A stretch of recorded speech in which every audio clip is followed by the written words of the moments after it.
A flick is more back to front, like I'm throwing it. It's more of a linear shot in nature, less low to high. And when I'm actually making contact with the ball, I would say my hand, when I'm holding the paddle, is a little stronger. It's about a 7 out of 10. And that's why wrist strength is so important. So a backhand flick is mostly coming from your wrist. It's not just about control, it's about hitting the ball hard. Try to be aggressive with them.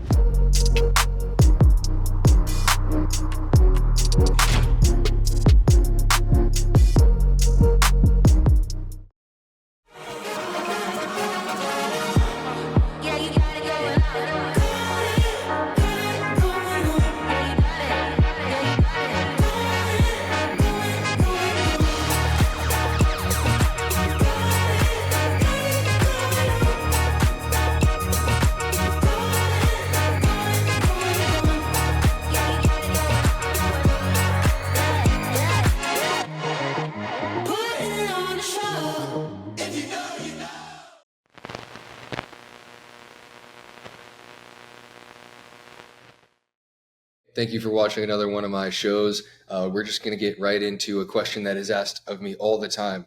James, what is your grip pressure on every single shot? They want to know my grip pressure on all the shots. So that's an interesting one because it does matter. You know, like you don't want to be holding the paddle too tight. It's definitely more common for people to be holding the paddle tighter than they should be, than looser than they should be.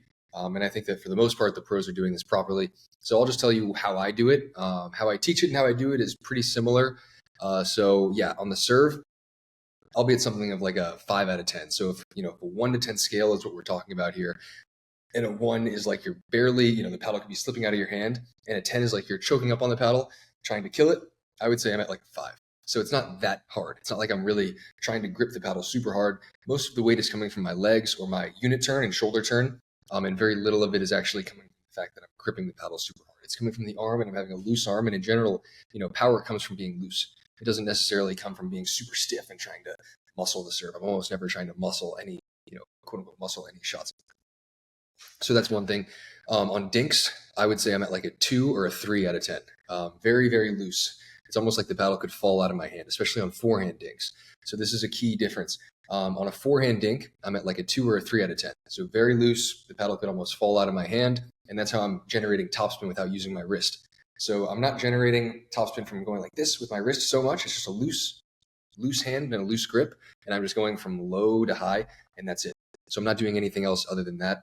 And I think those are the keys there with the forehand dink. You don't want to be trying to brush up on it and come around it too much. It's just being loose with the hand. But anyway, we're going to keep talking about grip pressure because that's the main focus of this episode. Two-handed backhand dink, there I'm at like a 3.5 or a 4. So in a two-handed backhand dink, I'm a little bit more with my, in general, with a two-handed backhand, I'll be holding the paddle a little bit tighter because I guess more of it's coming from my legs, and I'm trying to keep things pretty rigid with my two-handed backhand. I'm not using a lot of wrist at all, if any. I'm just keeping a pretty locked wrist, and it's it's a 3 or a 4 out of 10. So I'm not choking up on the paddle, but it doesn't feel like it could fall out of my hand. I would say on the forehand dink, it's a 2.5 out of 10, maybe a 3 out of 10. It feels like it could just fall out of my hand. Backhand dink, it's about 10% more than that, 10%. I'm gripping it a little bit harder. And then on the one-handed backhand dink, I'm maybe at like a 3, slightly more than the forehand. But on a one-handed backhand dink, you're only slicing it. So this is a key here. Since you can only really slice a one-handed backhand dink, you're naturally always going to be coming under the ball. You cannot go over a slice. By nature, what a slice is you are coming under the ball. So since you're coming under the ball, you don't have to have a super hard grip. You don't really have to be doing too much with your wrist. You're just keeping a fixed wrist and you're coming under the ball and you're trying to make it every single time. Slices inherently aren't super aggressive shots. There's just shots that you're going to make hopefully every time, especially if you're just dinking them. So I'm at like a 3 out of 10, but not for any purpose of spin or any sort of extra purpose of trying to, be loose with it. On the forehand ding, again, I'm like a 2.5. Backhand slice, I'm at like a 3. So very loose still. And then when I'm actually making contact with the ball on attacks, especially flicks, then I'm at more of like a 6 or a 7. So if I'm hitting a backhand flick, I'm very loose in the beginning. Before I make contact with the ball, I'm very loose. It feels like it could even fall out of my hand, like I'm about to throw it. So it feels very similar to the feeling that you're about to throw a Frisbee, or if you were literally about to take your paddle and just throw it across the net. That is exactly how it should feel before you hit a backhand flick, and that is markedly different than if you were going to try to roll the ball where it comes from your elbow and do that. So a flick and a roll are different in nature and in how you hit them. A roll is just coming under the ball, and on those shots, I'd say I'm at like 5 out of 10, so pretty loose, and I can control the pace more. I'm not necessarily hitting it as hard. But a flick is more back to front, like I'm throwing it. It's more of a linear shot in nature, less low to high. And when I'm actually making contact with the ball, I would say my hand when I'm holding the paddle is a little stronger. It's about a 7 out of 10. Maybe even a 7.5. It's pretty strong. So, and that's why wrist strength is so important as it relates to flicks, because the wrist is actually most of the shot on the flick. So a backhand flick is mostly coming from your wrist, maybe your shoulder. And that's why a backhand flick, yeah, you can be at a 7 out of 10. You can be pretty aggressive with it. Same with the forehand. So if you're taking a forehand out of the air and you're being aggressive with it, I'm at like a 7 or a 7.5, trying to hit that ball hard, right? Because when you're hitting a speed up, the first word in speed up is speed. Hitting it hard is important. You don't want to just hit your speed ups softly, right? It's not just about control. It's about hitting the ball hard. And that's the key there with backhand flicks. Go for them. Try to be aggressive with them and generate some pace. So 7 out of 10, I would say, which is interesting because I'm not actually hitting the serve any softer than a flick. I think the serve, I'm hitting it very hard, but I think more of it's coming from my legs. More of it's coming from myself kind of throwing myself into the target. The flick is like 7 out of 10 because it's all coming from the arm. Overhead, I'm at like a 6. And this is interesting. When I'm hitting an overhead, people are like, oh, are you gripping it as tight as you possibly can? Are you at like a 10 on the overhead? Because you're trying to hit it as hard as you can. And anybody that's hit a good overhead knows that you should be hitting the overhead pretty much as hard as you possibly can. If you're trying to put the ball away, for the most part, as hard as you comfortably can, I should say.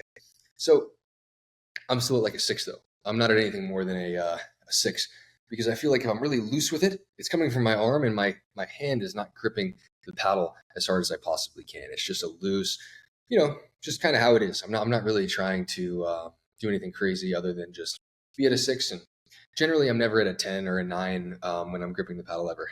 And then with resets, I'm at like a 2 or a 3. With drops, I would say that I'm at like a 4. So in general, with soft shots, you'll be in the range of like 2.5, 2 to 4. And then with harder attacks with serves and flicks and different off the bounce speed ups, I'll say I'm at like a 5 to at absolute most an 8. And this is actually interesting. So this is the one shot where I could say that I'm at an 8. If somebody speeds it up to my backhand and I hit a 2-handed backhand counter, which is one of my best shots, one of my favorite shots. If somebody speeds it up to here, if I'm hitting it with a one-handed volley, one-handed backhand counter, I'm at like a 6 or a 7. But if I'm at a 2-handed backhand, my left hand is gripping the paddle at like an 8. I am really trying to sink my teeth into that ball. And for whatever reason, on 2-handed backhands, I hold the paddle a little bit tighter than on my forehand. And to tell you the truth, I don't know why that is. I'm just telling you what I do. And then on a lob, I would say that I'm at like a 4. And those are the main things as it relates to those topics.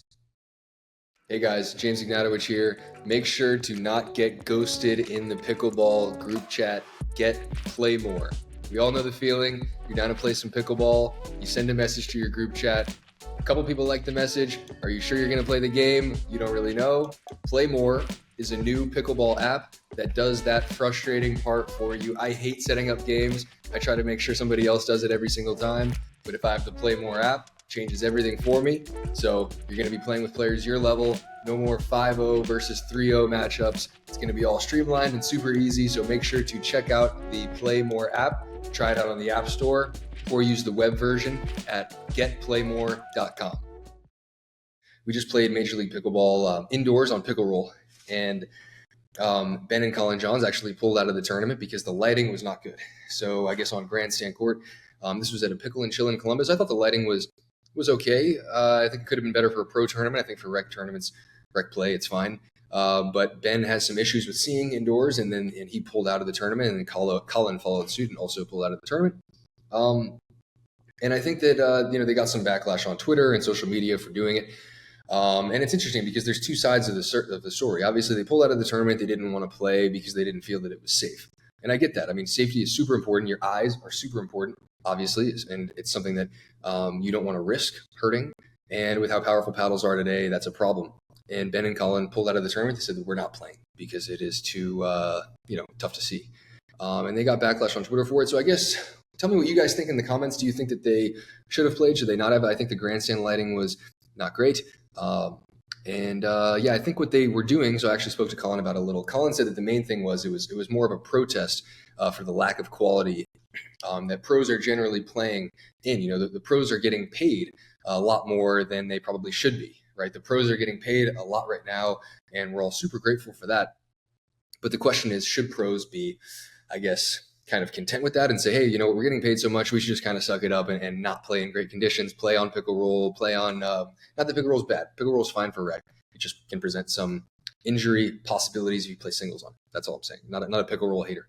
But I will say, because it does have use cases, but I will say that for pros, it can be dangerous. And the question is, do you just suck it up? And that was kind of what I have been doing. I don't really, I feel kind of so like, I just feel grateful for even being able to get paid this much to play pickleball, that I'm kind of like, look, like if the conditions aren't perfect, if the lighting isn't perfect, if I can't really, slide on it and move around as freely as I want to, and pickle roll doesn't generate the best bounces, that's okay. I'm just happy to be doing this.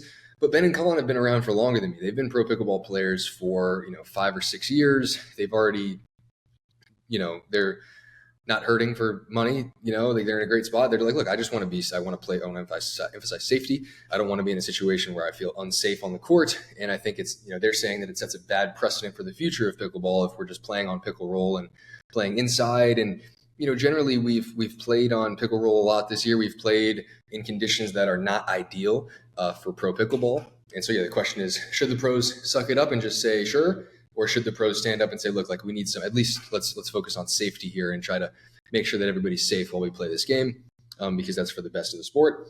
And I'd like to know what you guys think, because I'm not really sure. I think it could go both ways. I mean, I don't have a final answer on that. I think it would be great if we had more safety and better lighting all the time and we never played on pickle roll.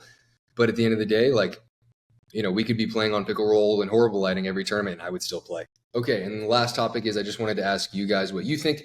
Do you guys like pro pickleball in terms of just a watchability standpoint? If there was anything that you guys would change if you're watching the professional game that you think would make it more fun to watch? Because I was just watching the NBA playoffs and I was like, this is so much more fun to watch than pro pickleball. Like, and it totally is. Like, I don't think we're competing with the NBA. We're definitely not competing with the NFL. But I guess it would be cool if we had maybe 2 or 3 times the viewership that we have right now. Then it could maybe justify the salaries that we are getting paid. Because if viewership doesn't go up there, if we don't have that type of TV deal, then I don't think pros will be getting paid as much as they're getting paid right now. So yeah, if you, I guess as fans of pickleball, maybe fans of pro pickleball, if you don't watch it, I would completely understand. I hardly watch pro pickleball. I have some ideas that I might get into on the next episode, but if you have any ideas of what would make pro pickleball more fun to watch, more interesting, maybe just more easily digestible for a wider audience, tell me what you guys think. Leave it in the comments and I will try to engage as much as I can. So thank you for watching.